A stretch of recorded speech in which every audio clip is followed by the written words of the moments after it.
My instant reaction to the Las Vegas Raiders 2024 season schedule. It looks pretty easy. Don't get me wrong, there's some opponents on there that I think we will lose games to, and we're going to lose maybe as many games as we win next season. We'll do my win-loss at some point. Maybe I'll do an early one and then a final one right before the season starts. I just made up my mind. That is what I'm going to do. But as someone who's sitting here in the middle of May, before training camp has started, I can confidently sit here and say the schedule does not look that difficult. I feel like every year we come on here and we look at the schedule and we go, uh-oh, and then we scrap our way to 8 wins. But this year, there seems to be some breaks we caught, specifically with some of the away games. And there are some things that not a lot of people are talking about that I want to get into. Look, I know the schedule is not right behind me, but there you go. Now it's here. And we're going to break this thing down week by week. One thing I will say, I made a prediction in the last video that we would play the Falcons on Sunday Night Football, I believe, week 1. That is not the case, but that is our only Monday night game, the Falcons coming to Vegas. And people are like, oh my God, we only have 2 nationally televised games. What's going on here? Guys, if we play enough games that people go, we want to see the Raiders, we will get flexed into more games. There's a Week 18 game. Could mean a lot. Could mean nothing. Might get flexed. We'll see what happens. Let's break down the schedule as I put my glasses on. September 8th at Los Angeles. Here's what I'll say about that game. It's a home game for sure. I know everyone's saying that. It's not rocket science. Jim Harbaugh, Justin Herbert, the new look Chargers against Antonio Pierce, Aiden O'Connell, the Las Vegas Raiders. This game's got a lot of juice. Obviously, Jim Harbaugh's first game as a Charger. We're going to see if he's really ingratiated himself with the Charger fan base, if he's made enough fans from his time at Michigan to get people to show up to these games. Because I'll tell you right now, it's at least going to be 50-50 Raider fans, if not 60-40, 70-30. That place is going to be rocking and rolling. Usually, we do pretty good on week 1, except for the one game we played the Chargers. Josh McDaniels era started. Not great. We played Sean Payton last year in his first game as a Denver Bronco. Everybody in the grandma picked the Denver Broncos to win that game. He went onside kick to start the game, playing into his Super Bowl persona. They lost. I don't know if we're going to win or lose this game. Like I said, I'm not going to give my wins or losses right now this second, but I will say this. Antonio Pierce knows that the only other person that we really considered for the head coaching job was Jim Harbaugh. So he wants to come into week 1 and show right off the bat that he's not afraid of these big bad coaches in the AFC West. Maybe every single coach is a future Hall of Famer. We know for sure Andy Reid is, Sean Payton probably is, and Jim Harbaugh, if he wins the Super Bowl, is on his way. Antonio Pierce wants to show that he's the next big thing. And if we can go into Los Angeles and beat the Chargers week 1, we will absolutely be rocking and rolling. And I'll tell you this, it would help a lot because week 2, September 15th, Baltimore Ravens. No doubt about it, that's a tough game. Last time we played the Ravens, we beat them. The way to beat them is to keep Lamar Jackson in the pocket and force some turnovers. That's what that's a burp. That's what we did the last time we played them. Carl Nassib had a strip sack. I believe he fumbled twice in that game. We shocked the world. We beat them. It's going to be tough, but that's going to be a game where is the defense as good as we think it is? Because if it shows up and Christian Wilkins and Kuntz and Crosby and Tyree Wilson and this new look defense with some of the draft picks and Jack Jones and Nate Hobbs, if they could force Lamar Jackson to be uncomfortable, we might have something here. If they put 40 on us, that's going to be tough. Lamar Jackson, 2-time MVP, East Coast game, time zones, yada, yada, yada. It is what it is. I'll get into the time zones in a little bit. The home opener, September 22nd, Carolina Panthers, Bryce Young, rookie running back, new head coach, a lot going on there. That should be a W. I love having an easy on-paper game to start the season in terms of the home opener. Now, I've seen people say we have the 9th hardest strength of schedule. Strength of schedule is probably the most overblown stat in the history of analytics Before the season started last year, if you looked at your schedule and you saw that you were playing the Houston Texans, you would go, well, dub, next, dub, next. We didn't know how good they would be. So the Carolina Panthers could come in here, light the world on fire, and all of a sudden we go from the 9th hardest schedule to the 4th hardest schedule. Or a team like the Cincinnati Bengals could be terrible somehow, right?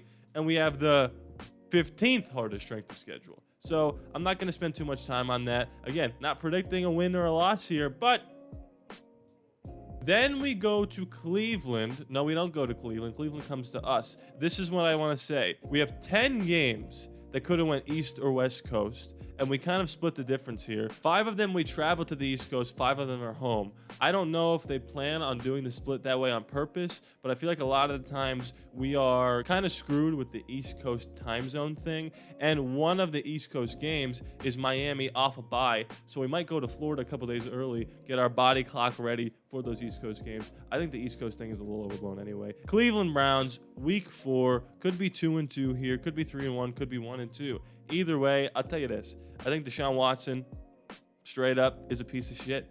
Off the field, I think he sucks on the field. He hasn't even been nearly the player he was in Houston, and I hate him, and I think we're going to kick his ass. And I'm going to move on. Then we go to Denver, October 6th, spooky season. I already told you, when I do the win-loss prediction video, I'm giving 2 W's right on the Denver Broncos. For everyone that said that they're going to finish ahead of us, W. Not a lot to say about that. Don't care who their quarterback is at this point. They are terrible. Pittsburgh Steelers come to Vegas. Back-to-back seasons, October 13th. Russell Wilson is the quarterback. Or is he? If it's Justin Fields by this point, I mean, either way, that game doesn't particularly scare me. They don't have a lot of offensive weapons. Their defense is great. I will say this. If Russ gets pulled halfway through the game before this one and Justin Fields comes in for this game, that's going to be scary just because it's going to be like, ooh, Justin Fields, his first game as a Steeler. It's going to have like interim coach energy, and they might find a way to win like the Steelers always do.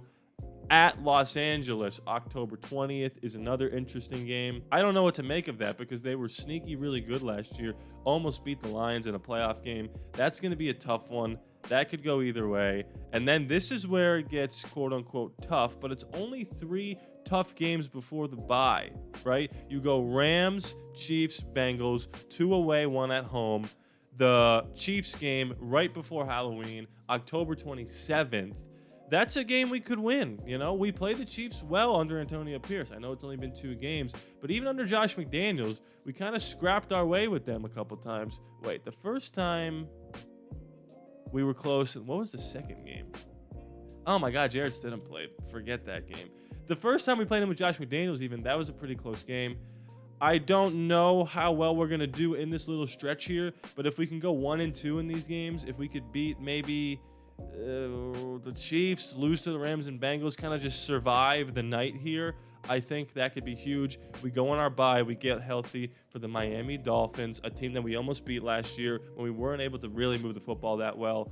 Aiden O'Connor or Gardner, whoever that's going to be, is going to be much improved in that game. Christian Wilkins wreaking havoc in Hard Rock. That's going to be a blast. November 17th.